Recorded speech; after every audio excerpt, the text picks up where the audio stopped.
Hello everyone, this is Joe, Four Soft Corners here, and for today's video, I'm going to be starting a new series for my channel. I'm going to experiment with this a little bit. I'll have to see going forward how many episodes this will be for sure, and I'm going to change up the way I do it at all, and maybe with any feedback, could take that into account and see how I'll do this. But basically, what I want to do is something I've never personally done as a whole or ever made a video about doing this way of a way of set building. Most times when I've built sets or worked on any sets, 1960 Topps is the only set I've started and completed so far. But even for that, I basically just picked up cards as singles. One of the first big purchases for that set, I bought like 100 and some at one time at a mall show. So I mean, it was a little bit of a bulk lot purchase, but otherwise most of it has just been singles, and what I'm able to just pick up, here or there on a budget, which is, especially for stuff in the 50s and 60s, a lot harder to do, but just not something I've been able to do by picking up a large starter set at all. But I've brought in my horizons, so to speak, a little bit, and instead of focusing so much on the 50s and 60s, which I like to do just because I think it's, they're obviously a little bit harder to find than as you go on closer to the 70s, but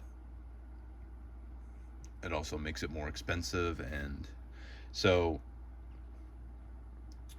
what I'm going to be doing is building the 1976 Topps set, which I know is a little bit of a hot take, but this is my favorite set of the 70s. I don't necessarily dislike any of the other ones. I just, in my opinion, I enjoy this set the most, and just visually it appeals to me the most. So I had, I think, roughly 75 or so cards for this set already.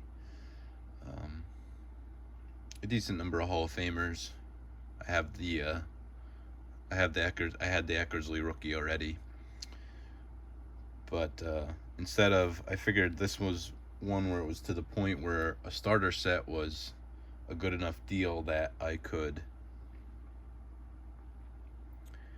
purchase that, and even with what I had purchased so far, still ultimately end up building the whole thing for a lot less than what a complete set would go for. So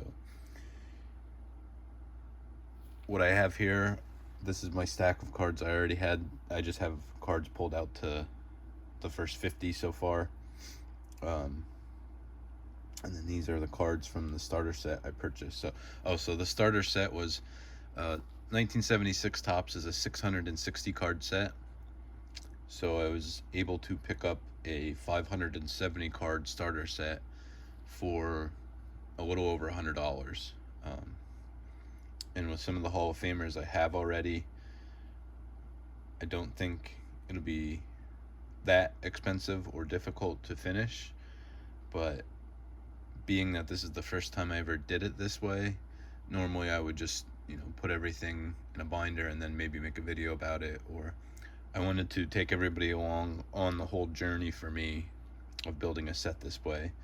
So I've picked up the starter set. I have the cards I already had. So I'm going to go through every video and just showcase every card. I haven't really looked at these too close, besides just I went through and I had a checklist already and had the checklist from the listing, but I wanted to make sure and get a real hard copy of what I needed yet. So the 90, actually I have to update my checklist. I think it's around 60 cards I'm going to need yet. I think of the 70 some I had, I think about 30 or 40 of them are going to end up being doubles, and I think 30 some of them were new cards. But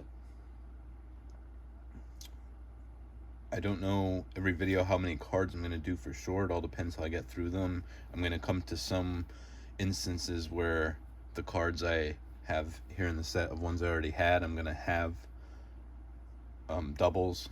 So then I'll show them the two off and can see the thought process of somebody that, you know, of comparing cards and seeing which is better for their set.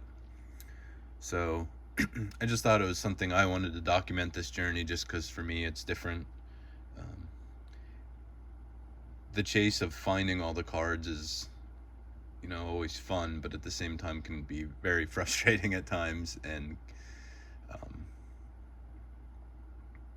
but so this will make it a little bit easier. Well, definitely a lot easier. But like I said, I just wanted to, for my own self, document this, and then also for anybody that is a set builder, who thinks about getting into set building, or who just loves cards and looking through them. I just thought this would be a neat way to do it. So like I said, I'm probably going to film multiple segments at once and just cut it off at certain points. I'll try and keep them to roughly around 15 minutes or so, but till, you know, I still want to show the cards off and not just go through them quick, and might have some little stories here and there, but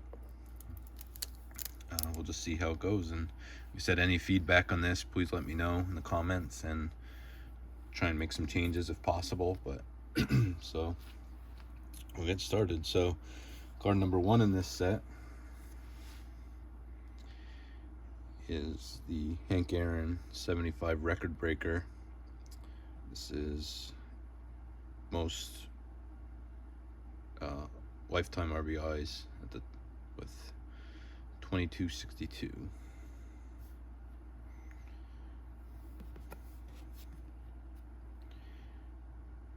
Obviously some of the Hall of Famers and bigger cards and stuff like that I'll spend a little bit more time on. The set is supposed to be, now this one came from, I had beforehand, but I don't think it's far off from what the set is supposed to be, an average of like EX condition. And from the little I've looked at them so far, it seems to be pretty fairly on point with that. So some of the ones I had beforehand are going to be not in that condition, but we'll just see. For the time being, I'm not going to worry about upgrading anything, but it's a little awkward with the way of this setup, but I'll do my best to get them in there right. So card number 2, we have another record breaker. This is the Bobby Bonds, most leadoff home runs in a lifetime with 32, and also most 30-30 seasons with 3 at the time. So that's pretty cool. You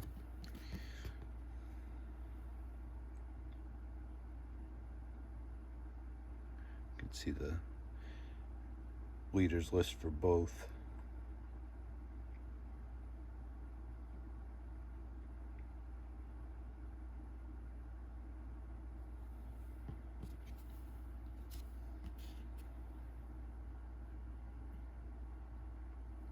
See, this is the first card that actually came from the starter set, so I don't see too many issues with it. A couple here or there, which, you know, I'm definitely fine with, but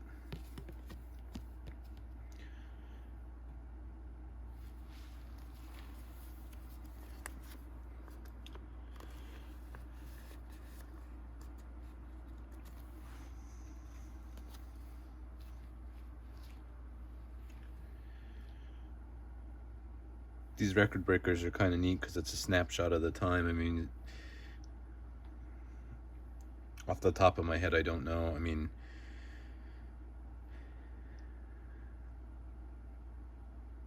I'm about 99.9% sure Hank Aaron's still the RBI leader. I would think Rickey Henderson has probably crushed the leadoff home run mark. 30-30 seasons, I'm not sure on that one. But here's Mickey Lolich, and this is the most lifetime strikeouts as a left-hander, 2679.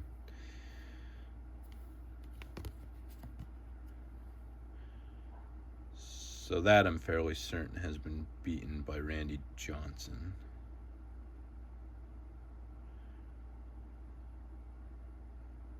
First, Steve Carlton.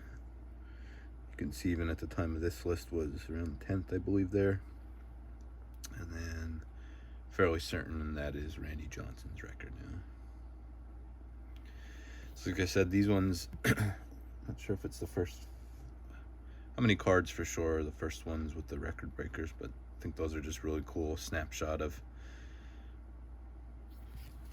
the time. So as far as Hall of Famers, definitely a decent amount. The two biggest cards for sure I know I need, but I don't think anything really should cost more than singly $10 or so. But I do need the second year George Brett and Robin Yount cards. But like I said, the main big rookie in this set is Eckersley, which I have already, so that'll help. Here's card number 4. This is Davey Lopes, and most consecutive successful stolen base attempts, 38.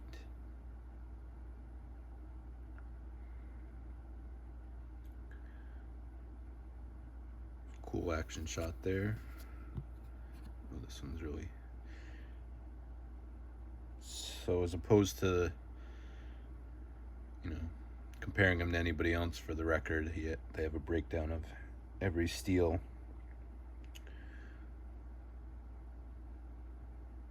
Against what pitcher, what inning, and what base he stole, so, and the dates there. So that's pretty cool.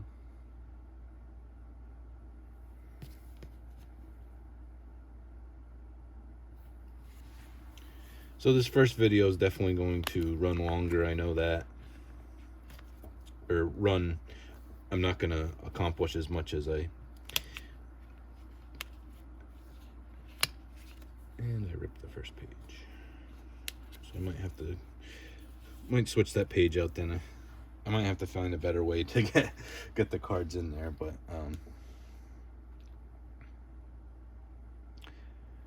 this one's, I'm not sure about this one. This is Rennie Stennett, and most hits in a game was 7.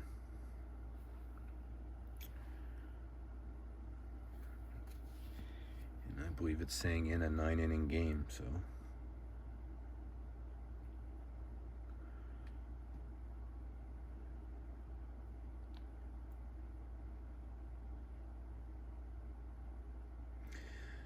I was going to say it's they beat the Cubs 22-0.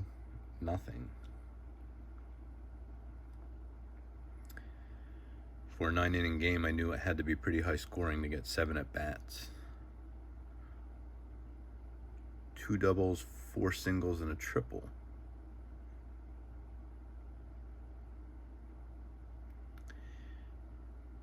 I did not know that, and that is pretty cool. And I would have to think that's still the record as well.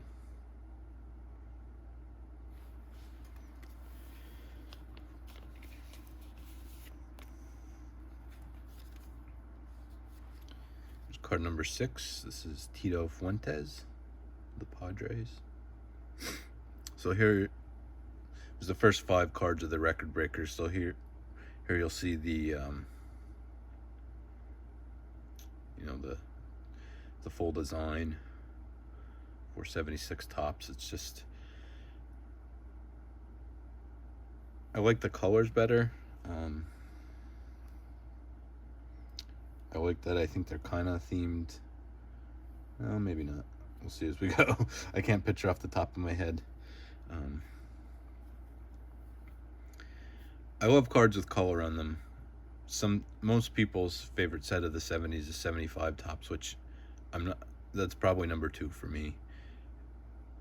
But just the colors, some of them just don't seem to make a lot of sense, or a little bit too much for me. I mean, I like here for a Padres card, I just that brown and yellow, just to me, that just makes sense and just goes right. So here I'm missing card 6 and 7, so this is card 8.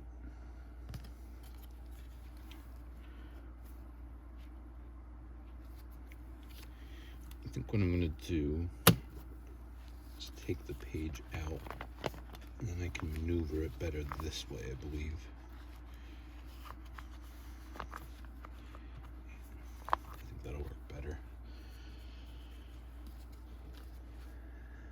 Alright, so card number 9, this is Paul Winblad for the A's. The little icons here, I mean, especially on this Fuentes here with the somebody breaking up a double play, and I never even paid close enough attention. I mean, most times I just picture them as somebody hitting or fielding, but there, I mean, somebody sliding in to break up a double play and throwing the ball over to first. I don't know. To me, those little icons are just really cool. And as far as the colors, I mean, just it doesn't get any. I mean, the green and yellow there for the A's, just, you know, it makes sense. And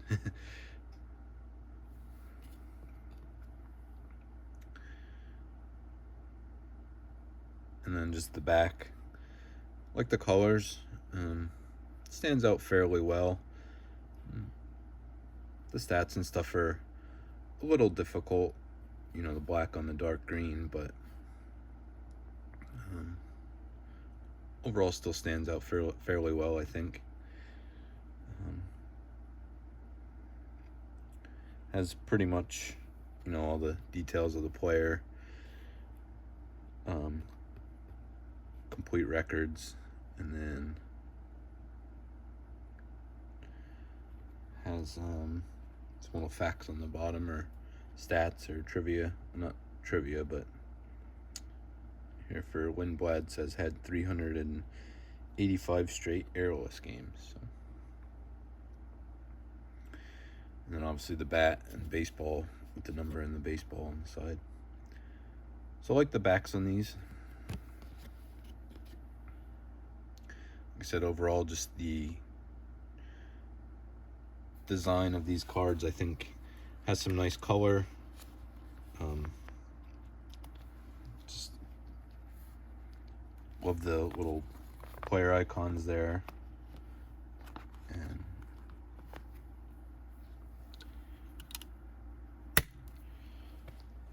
yeah, for me, that's just what the main things I enjoy most about this set. So in my head, I had a general idea of how, at first I thought I would try and do 50 cards. A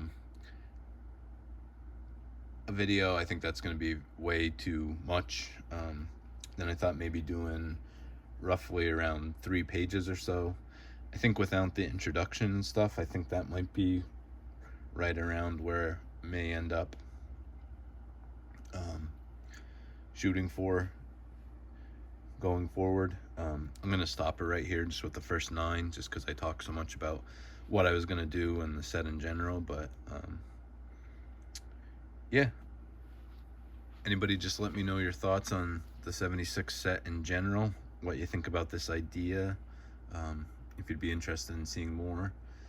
I'm probably going to do it, you know, I just, like I said, I'd like to document it and just put it out there. So I mean, I'm probably going to make the videos regardless, but I would still like to see, you know, just anyone's general,